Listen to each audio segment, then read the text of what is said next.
Hey guys, this is Miriam. Welcome back to my channel where we talk about the realities of living an Orthodox Jewish life. So if that's the type of stuff you're interested in, feel free to hit the subscribe button below.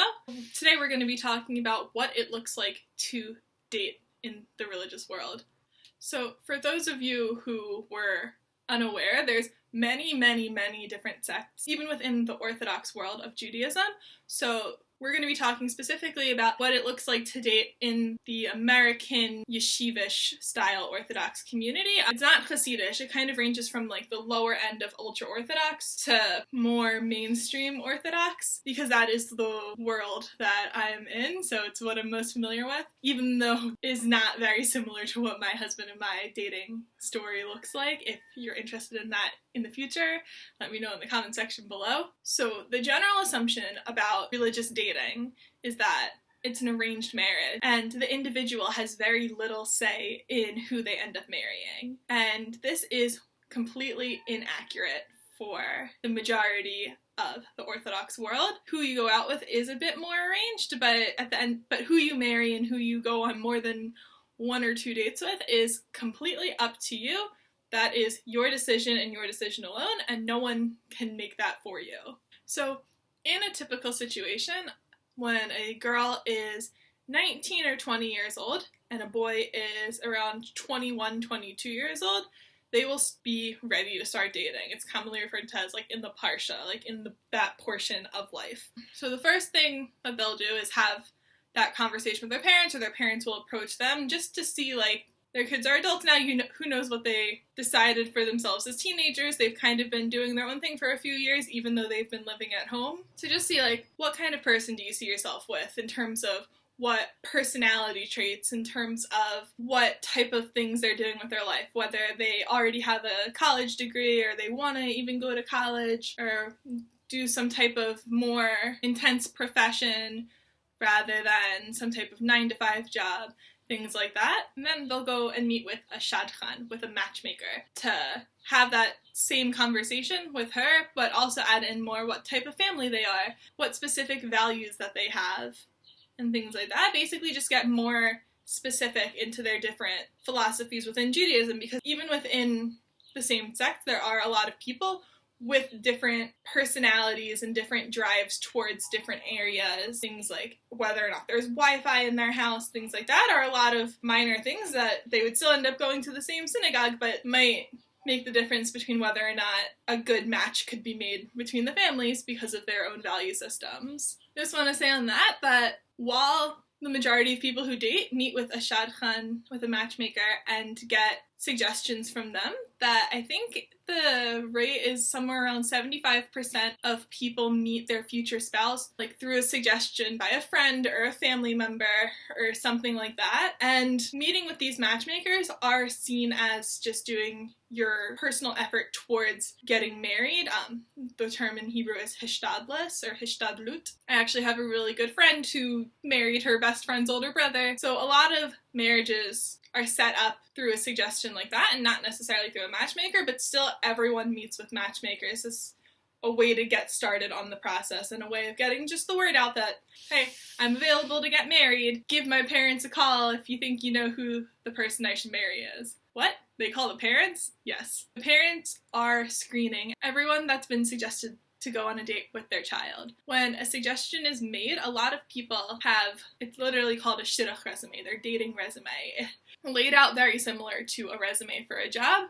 It has your name, your age, your height. In the world that I'm in, it's not typically pictures included, so it is still a blind date in that sense, but they'll have a list of their family members and what they're doing, because that's the most likely indication for what they'll be doing. It has what schools they went to, and that's literally elementary through post-high school, what they've been doing since then, and if they're working. In slightly more modern situations, you'll have even a paragraph about me and a paragraph what I'm looking for. In less modern situations, you won't have that. And then it has a list of references. So When the suggestion is made, the parents receive this resume from the other person and call the references to ask anything from what type of student were they, to have you seen them angry, what types of things make them angry, are they a messy person, are they a clean person.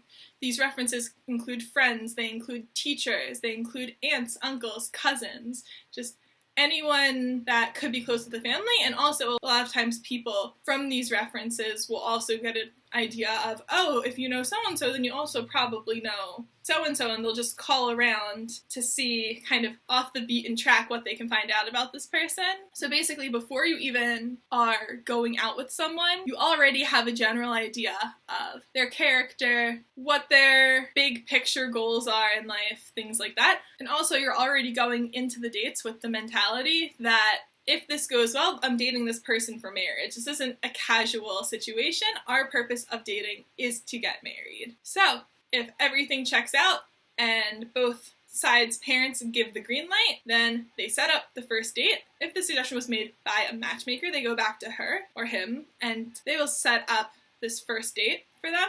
They'll basically just figure out what night they're available and they'll go on the first date. The two that are dating have not yet spoken at this point. So this first date in this world is typically in a very public area. The most common is actually in a hotel lobby. They'll meet and get drinks, not alcoholic drinks, because again, they're probably both not legally allowed to drink, but even if they do hold that they would do that in public. So for a soda, something like that, and they just talk for an hour or two. The first date is very lighthearted, just general getting to know you questions. And basically the focus of that first date is just, is this a decent enough human being that I'd be willing to see them again? And if they are, then they proceed to the second date, which is very similar fashion to the first date, but usually a bit longer. And it's no longer the question of, is this a decent enough person to see again? It then becomes, is this the type of person I could see myself building a home with? Do we have similar enough values and things like that? He's also describing the type of household that I would like to be living, and again, like, you're trying to see through their personality of, is that the type of things I can live with? Or learn to love, I guess is the nicer way to say it. So as the dates progress, you'll do different types of activities. People will maybe go to an arcade together, and then you get to see how competitive the other person is, how they react to failure if they're bad at video games, or if they're cocky, things like that. You go to restaurants and see how they interact with the wait staff, whether they tip at the end, just different things like that. There's a lot of different things you can learn about someone's personality just by being in different scenarios with them. It doesn't have to necessarily be you need to know someone for 2 years to fully know them. Obviously, you're always constantly going to be learning new things about a person, but there is a lot, if you're paying attention, if you have your detective hat on, things that you can learn just in the course of a month if you know what to pay attention to. And that's one of the benefits of having parents, and even like the matchmaker also can help out with this. A lot of times they are also dating coaches, just to help make sure that you're looking at the situation in the most pragmatic way, because it is an accelerated process. This process kind of just continues, each conversation getting a little deeper, always in a more public area, but not necessarily just walking down the street. It's not talked about when you're dating someone. There's no real concept of having a boyfriend-girlfriend type situation in Orthodox Judaism. Either there's someone that you're dating and getting to know, or you're engaged and married. There's no casual just, oh, we're gonna see where this goes type feeling. It's, we're getting to know each other to see if this is a good idea for us to get married, and then you get engaged. So in this more yeshivish sect of Judaism, the most common amount of dates is probably between 6 and 12 dates, and also you're going out every 2 to 3 days or so. So really, in a normal situation, this isn't taking more than a month and a half. And if everything goes well, mazel tov, you're engaged. And again, just some things that happen during this dating and engagement process that is different from what would happen in the secular world. Probably the main thing is that Orthodox couples don't touch at all before they are married. There is a rule in Judaism called shomer negia, which translates to guarding touch, and basically the only people of the opposite gender that you would be touching throughout your entire life is immediate family members, being your father, your brothers, your grandparents. Some people will hug uncles or cousins, but not so much in the sect. And then your husband, and your sons. So that leaves no room for the person you're dating, the person you're engaged to. Only once you're married are you touching. So that lack of physical intimacy definitely does tend to speed up the process of dating and engagement. You're not supposed to not want to touch them. You're just definitely supposed to feel attracted to them. So then once you're engaged, you will typically start hanging out with each other's families more. You'll go to each other for meals on Shabbos. Still keeping your guard up to an extent. You're not going to be alone with this person until you're married to them. Not necessarily like you need a chaperone or anything like that, just you're not going to be in the house, just the two of you, basically. You're continuing to go on dates and everything, and a typical engagement in the Orthodox world is about 3 months, and then you have marriage, and marriage is great. So also let me know in the comment section down below if you'd like me to do a video of what the wedding looks like and things like that.